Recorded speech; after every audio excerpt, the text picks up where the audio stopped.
Hey guys, this is Steve Ramos from buildingsarecool.com, and this is a new update on the construction of our house addition. And I started this video in the same location I started video number 3 of our house addition, but there's a really big difference. In video number 3, we were looking at a solid wall with a window and a door in it, and now there is a 10-foot wide opening that is opens up into our new dining room. So you can see the jack studs on either side of the opening.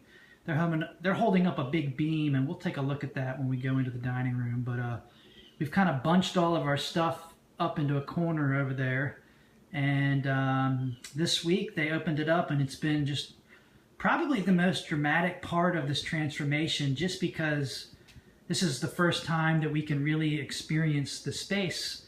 And we thought it'd be fun to have people over for brunch this morning and actually use our dining room. So we moved the table in there, and we had about 10 to 12 people over, so you'll see pictures that I'll probably post on the blog.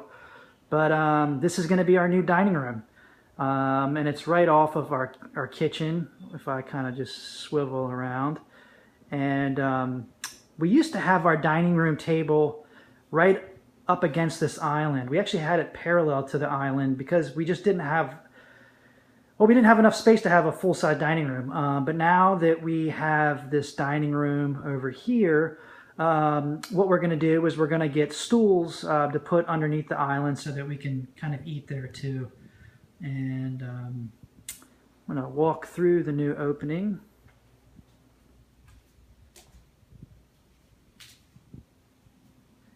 And so what we're standing in the dining room, looking through that opening into what's going to be our new office space, where we'll put our computer and our library. And this is just a little niche here where we're going to put some art and maybe some books or things like that.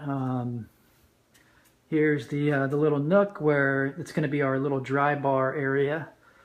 And then here is the new office space, and it's just a really great room. It's got a ton of natural light because of all the windows.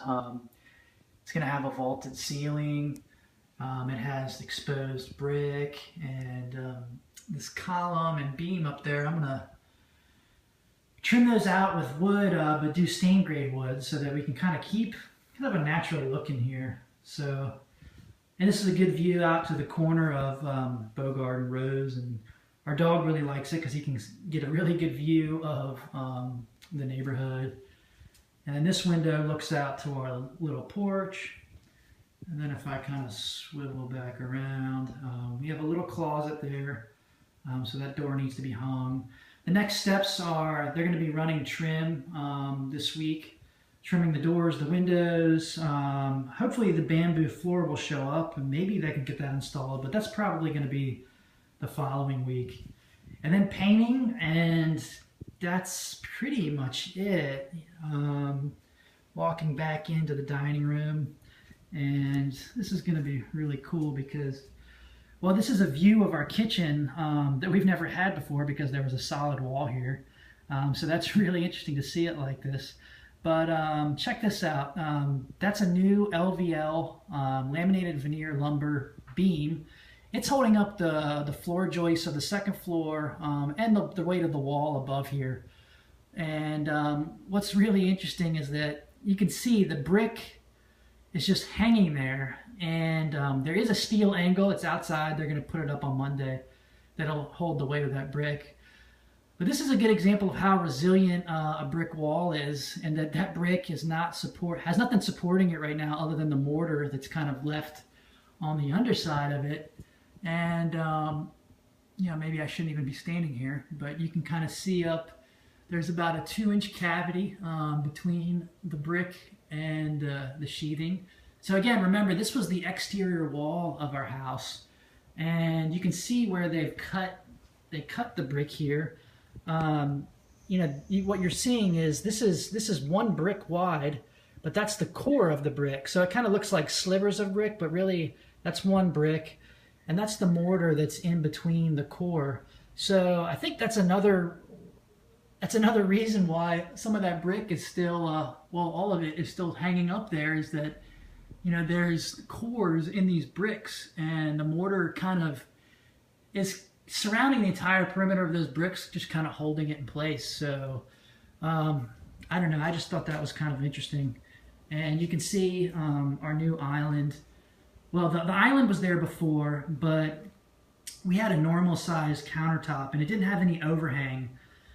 The reason it didn't have any overhang is because we had our dining room table up to it, so it just wouldn't have been comfortable. So we replaced that island top with a new piece of quartz.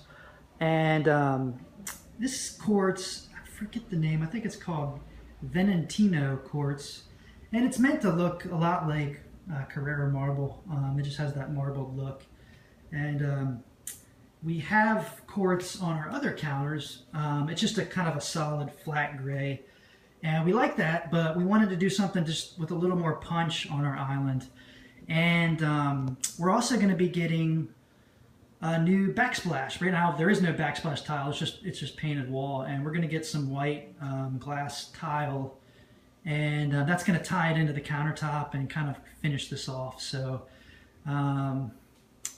this is a pretty long video, so I'll go ahead and cut it off from here. But that's a pretty good update on where we're at on the interior.